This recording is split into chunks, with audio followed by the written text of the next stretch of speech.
કરવામાં આવે તો ભારત સરકાર દ્વારા ₹500 અને 1000ની ચલણી નોટો હવે પરત ખેંચવાના નિર્ણય બાદ વહેલી સવારથી જ પોસ્ટ ઓફિસ અને બેંકોની બહાર લાંબી લાઈનો લાગી તેવા સમાચાર।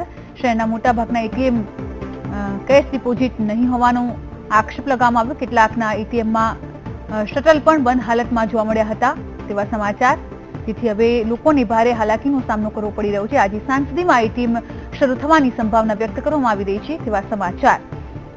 જણાવવામાં આવી રહ્યું હતું કે 10 વાગ્યા સુધી એટીએમ યથાવત રહેશે, પણ હવે લાગી રહ્યું છે કે 12 વાગ્યા પછી જે એટીએમ છે તે શરૂ થાય તેવી શક્યતાઓ દેખાઈ રહી છે। ત્યારે હવે કેશ જ ન હોવાથી લોકોમાં અનેરો કહી શકાય કે રોષ જોવા મળ્યો।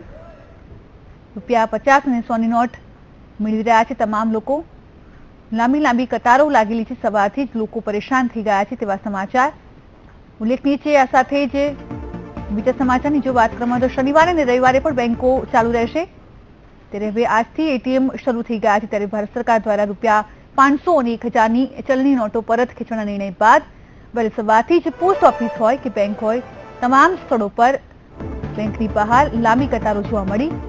જોકે મહત્વની વાત તો એ છે કે લાંબી લાઈનો તો જોવા મળી, પણ એટીએમ શરૂ ન થતા લોકોમાં રોષ પણ જોવા મળ્યો। એટીએમના શટલ જે હતા તે બંધ હાલતમાં જોવા મળ્યા।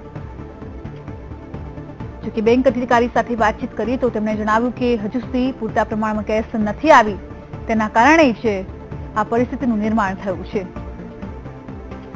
તો આ તરફ રાજકોટની વાત કરીશું। રાજકોટમાં બેંકોના એટીએમના શટલ પણ બંધ જોવા મળતા પૈસા ઉપાડવા ગયેલા લોકોમાં નિરાશા વ્યાપી ગઈ। શહેરમાં આવેલા અનેક એટીએમ ખુલ્યા ન હતા તો અધિકારીઓ ફોન પણ ઉપાડતા ન હતા।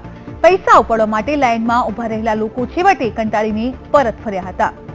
રાજકોટની પણ પરિસ્થિતિ અમદાવાદ જેવી જ છે। રાજકોટની બેંકોમાં પણ એટીએમના શટલ જે છે એ બંધ હાલતમાં જોવા મળ્યા।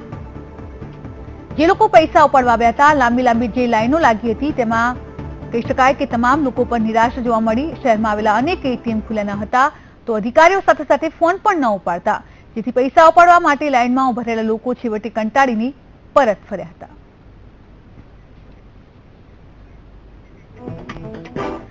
તો આજે શહેરના તમામ બેંકના એટીએમ પર વહેલી સવારથી જ લોકો પૈસા ઉપાડવા માટે ઉમટી પડ્યા હતા અને એટીએમ બહાર લોકોની લાઈન લાગી ગઈ હતી। જોકે શહેરમાં અનેક એટીએમ બંધ હાલતમાં જોવા મળ્યા તો અમુક એટીએમના તો શટલ પણ પહેલી હાલતમાં જ જોવા મળ્યા હતા, તો જેના કારણે પૈસા ઉપાડવા આવેલા ગ્રાહકોમાં હતાશા જોવા મળી હતી।